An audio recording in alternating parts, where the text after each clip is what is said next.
Olá, eu sou Anne Brandão e você está no canal Pesquisa Comigo. Quero pedir para você curtir esse vídeo, compartilhar com os teus amigos, te inscreve no canal para receber o conteúdo e fica até o final. Eu tenho certeza que você não vai se arrepender.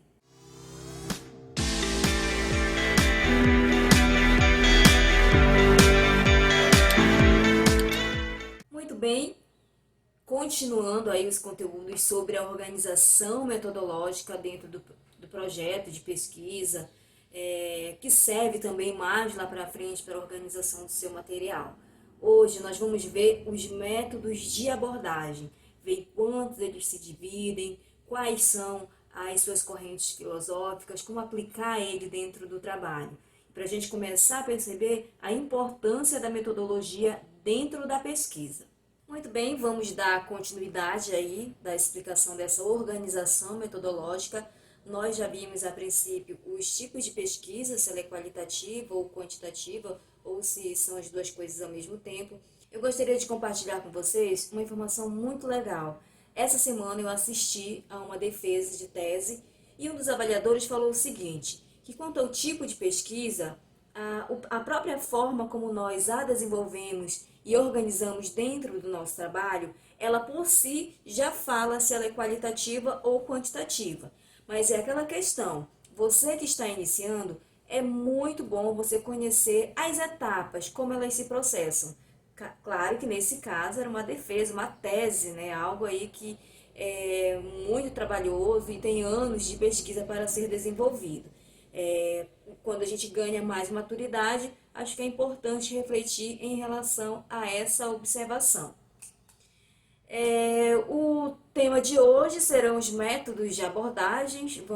Vamos ver aí quantos eles são, de que forma eles dialogam dentro da pesquisa, e os demais serão tratados em aulas posteriores, conforme combinado aqui com vocês. Bem, então antes de nós começarmos a debater sobre o que de fato são os métodos de abordagem, é importante nós sabermos o que significa a palavra método. Então, a palavra método vem da palavra grega métodos, formada por duas palavras. Meta, que significa no meio de, através, entre, acrescida da palavra odos, que significa caminho.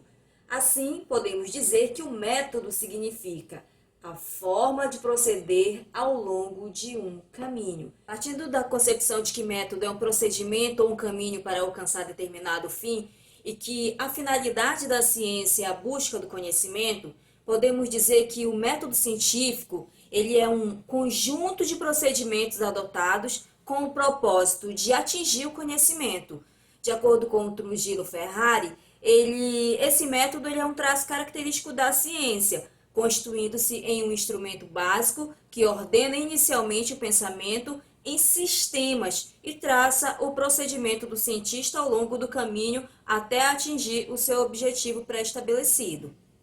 Vamos começar então a ver quais são os métodos de abordagem, e eles estão divididos em método dedutivo, método indutivo, método hipotético-dedutivo, método dialético e método fenomenológico. Então, esses são os que nós veremos hoje aqui nessa aula. Dica útil: cada um desses métodos se vincula a uma das correntes filosóficas que se propõe a explicar como se processa o conhecimento da realidade. Isso significa que nós vamos ter aí filósofos que vão dialogar dentro da nossa pesquisa.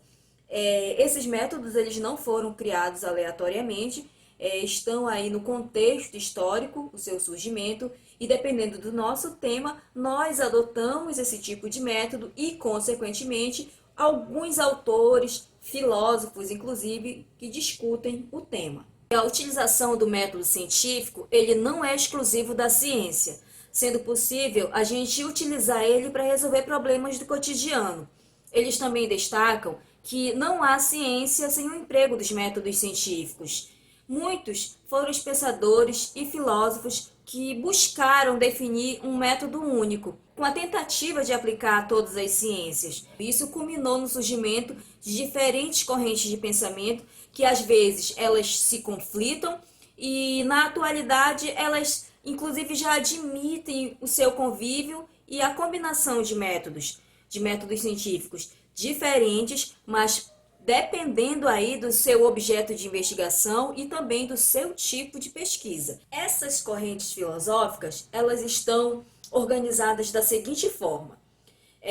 No método dedutivo, ele está relacionado ao racionalismo, no método indutivo, relacionado ao empirismo, no método hipotético-dedutivo, relaciona-se ao neopositivismo, no método dialético, relaciona-se ao materialismo dialético e o fenomenológico, relacionado à fenomenologia. Então, cada um desses métodos, eles vão estar relacionados a uma corrente filosófica, como eu já falei. Quando a gente faz pesquisa, óbvio que a gente não vai dominar todos os métodos, principalmente quando você já está ali no mestrado, no doutorado, você vai adotar um método único e vai se aprofundar em relação a ele. Hoje, o que nós vamos fazer é apresentar um pouquinho do que significa cada tipo de método e depois, quando nós finalizarmos essa parte metodológica, eu irei me aprofundar no método fenomenológico, que é o método que eu pesquiso, baseado no filósofo Merleau-Ponty. Muito bem, agora nós vamos falar sobre o método de abordagem dedutivo. A primeira característica do método dedutivo é que ele parte do geral e a seguir desce ao particular. Segundo, método proposto pelos racionalistas Descartes, Spinoza e Leibniz. Terceiro, usa o silogismo. E 4, encontra aplicação em ciências como a física e também a matemática. Esse método foi proposto pelos racionalistas Descartes, Leibniz e Spinoza, e ele propõe que só a razão é capaz de nos levar a um conhecimento verdadeiro. O raciocínio dedutivo, ele tem o objetivo de explicar o conteúdo das premissas através de uma cadeia de raciocínios que parte do geral para o particular e chega a uma conclusão. Ele usa também de um silogismo, uma construção lógica que, a partir de duas premissas, ele vai retirar uma terceira, decorrente dessas duas primeiras, que nós vamos denominar de conclusão. Vamos ver, então, um clássico exemplo de raciocínio dedutivo a seguir. Vamos para um exemplo de como é o método dedutivo. Ele parte, então, do geral, de algo maior, para o particular. Todo homem é mortal. Premissa maior. Pedro é homem. Premissa menor. Logo, Pedro é mortal. Uma conclusão. O método dedutivo, de acordo com o entendimento clássico, ele é um método que vai partir do geral para o particular, a partir de princípios, leis ou teorias consideradas verdadeiras e indiscutíveis. Ele prediz a ocorrência de casos particulares com base na lógica, e ele parte de princípios reconhecidos como verdadeiros e indiscutíveis, possibilitando chegar assim a conclusões puramente formal em virtude de sua lógica. Então nós vamos verificar que dentro das ciências, que o método dedutivo ele vai encontrar uma ampla aplicação dentro da física e também da matemática. Essas duas áreas possuem princípios que podem ser anunciados como leis.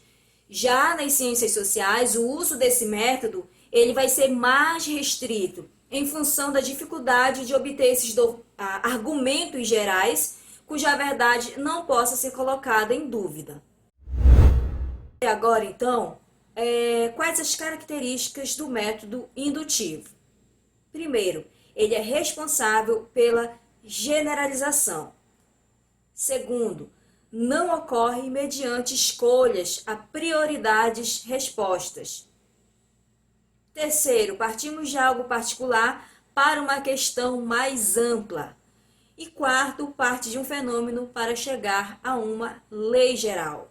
Bem, sobre o método indutivo, nós vamos falar o seguinte. Ele é um método responsável pela generalização. Isto é, ele vai partir de algo particular para uma questão mais ampla, mais geral. Essa generalização do qual nós estamos falando ela não vai ocorrer mediante a escolha de respostas a priori, visto que essas devem ser repetidas com base na experimentação. Isso significa que a indução ela vai partir de um fenômeno para chegar a uma lei geral por meio da observação e da experimentação, visando investigar a relação que existe entre dois fenômenos para poder sim se generalizar. Temos assim que o método indutivo ele vai proceder inverso ao método dedutivo, porque ele parte do particular e coloca a generalização como um produto final dessa coleta de dados que são particulares. Vamos ver agora um exemplo do método indutivo, que parte do particular para o geral. Antônio é mortal. João é mortal. Paulo é mortal. Carlos é mortal. Ora, Antônio, João, Paulo e Carlos são homens. Logo, todos os homens são mortais. Verifiquem que no primeiro método dedutivo, ele parte de uma lei geral, de uma premissa maior, depois para uma menor, para se tirar uma conclusão. Já o indutivo, ele parte de uma premissa maior para chegar a uma generalização maior. O raciocínio indutivo, ele na história influenciou muito o pensamento científico. Desde o surgimento do novo organo de Francis Bacon, que é por volta de 1561 até 1626, se eu não estou enganada, o método indutivo ele passa a ser visto como um método por excelência das ciências sociais. E dessa forma, com a chegada do positivismo, a sua importância foi reforçada e passou a ser proposto como um método mais adequado para a investigação das ciências sociais. Vamos então ver dois exemplos na mesma folha para vocês entenderem melhor. No método dedutivo, todo mamífero tem um coração. Mamífero, né? Algo maior, uma premissa maior. Ora, todos os cães são mamíferos. Logo, todos os cães têm um coração. No indutivo, todos os cães, algo mais particular, que foram observados tinham um coração. Logo, todos os cães têm um coração. Então, ele utiliza de uma premissa menor, uma premissa particular, para a sua generalização. Bem, depois desses dois exemplos, eu gostaria de dizer o seguinte, que tanto o método indutivo quanto o dedutivo, eles concordam com o fato de que o fim da investigação é a formulação de leis para descrever, explicar e prever a realidade. A discordância entre eles está na origem do processo e na forma de proceder. Enquanto os adeptos do método indutivo, que são os empiristas, eles vão partir da observação só para depois formular as hipóteses, os praticantes do método dedutivo têm como fonte inicial o problema e as hipóteses que serão testadas pela observação e também pela experiência. O método hipotético dedutivo, ele foi definido pelo filósofo Karl Popper, esse senhorzinho aqui do lado, a partir de críticas feitas à indução, expressas na obra dele A Lógica da Investigação Científica, obra publicada no ano de 1935. A indução, conforme Popper, ela não se justifica, pois esse salto indutivo de alguns para todos exigiria que a observação de fato isolada atingisse o infinito e que nunca poderia ocorrer por maior que fosse a quantidade de fatos observados. Então, o autor Antônio Gil ele vai dizer o seguinte sobre o método hipotético dedutivo, que quando os conhecimentos estão aí disponíveis sobre determinado assunto, eles já não são mais suficientes para a sua explicação, surge um problema. Então, para tentar explicar as dificuldades expressas desse problema, nós vamos formular aí conjecturas ou hipóteses. Das hipóteses formuladas, nós vamos deduzir consequências, que vão ser testadas ou falseadas, como chama Karl Popper. Falsear significa tornar falsa as consequências deduzidas de uma hipótese. aquela afirmação temporária, ela não vai se sustentar. Enquanto no método dedutivo, que foi aquele primeiro que nós vimos, que se procura confirmar a hipótese, no método hipotético dedutivo é o contrário. O Karl Popper, ele procurou evidências empíricas para derrubar aí todas essas deduções. Vamos então ver o método de abordagem hipotético dedutivo e qual a sua característica. Podemos apresentar o método hipotético dedutivo a partir do seguinte esquema do autor Gil. Primeiro, ele vai abordar um problema, depois ele passa para conjecturas, que nada mais é do que hipóteses, que é uma afirmação temporária. Terceiro, dedução de consequências observadas. Quarto, tentativa de falseamento, quando eu citei ali o Karl Popper, ver se aquela resposta ela vai se sustentar. E, por último, essa corroboração. Então, depois dessa explicação do slide anterior, nós podemos concluir que a pesquisa científica com a abordagem hipotético-dedutiva, ela vai iniciar com a formulação de um problema e com a sua descrição clara e precisa, a fim de facilitar uma simplificação de um modelo em função de outros conhecimentos e de seus instrumentos, que são relevantes ao problema e que vão auxiliar o pesquisador ao seu trabalho. Após esse preparo todo, o pesquisador ele vai passar para a fase de observação. Na verdade, essa fase de teste, no modo simplificado de falar, é uma fase cuidadosa em que o observador ele tem que ter um cuidado maior. A fase seguinte é a formulação de hipóteses. Essas hipóteses elas são utilizadas para fazer prognósticos, ou seja, quais serão comprovadas ou não por meio de testes, experimentos ou observações mais detalhadas. Em função dos testes, as hipóteses podem ou não ser modificadas, dando início assim a um novo ciclo, até que não se tenha diferença entre a teoria e o modelo. De acordo com o Karl Popper, toda essa investigação tem origem em um problema, cuja solução envolve conjecturas, hipóteses, teorias e também a eliminação de erros. O método hipotético dedutivo, ele então teve aí uma notável aceitação no campo das ciências naturais e no círculo neopositivista, ele chega a ser considerado como o único método rigorosamente lógico. Nas ciências sociais, no entanto, a utilização desse método ele se mostra bastante crítico, porque nem sempre pode ser deduzida uma consequência observada dessas hipóteses. O conceito de dialética ele é bastante antigo. Platão utilizava como arte de diálogo. Na Antiguidade, na Idade Média, o termo era utilizado para significar a lógica. O método dialético atingiu seu auge com Hegel e depois foi reformulado pelo Karl Marx. E ele busca interpretar a realidade partindo de um pressuposto. Na dialética proposta por Hegel, as contradições elas vão transcender, dando origem a novas contradições. Geralmente ele é empregado em pesquisa qualitativa, é um método de interpretação muito dinâmico e totalizante da realidade. Então ele vai considerar que os fatos não podem ser revelados fora de um contexto social, político, social, econômico e dentre outros. Vamos ver agora o método de abordagem dialético. Na mudança dialética, a transformação ocorre por meio de contradições.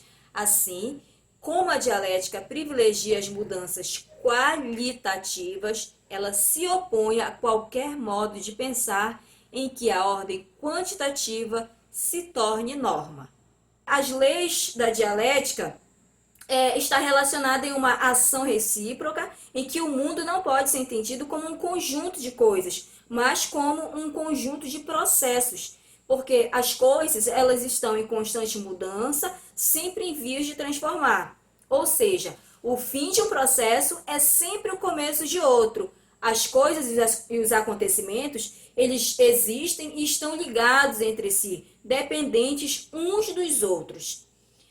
Resumindo sobre o método dialético, ele parte da premissa de que na natureza tudo está relacionado, se transforma e sempre há uma contradição inerente a cada fenômeno.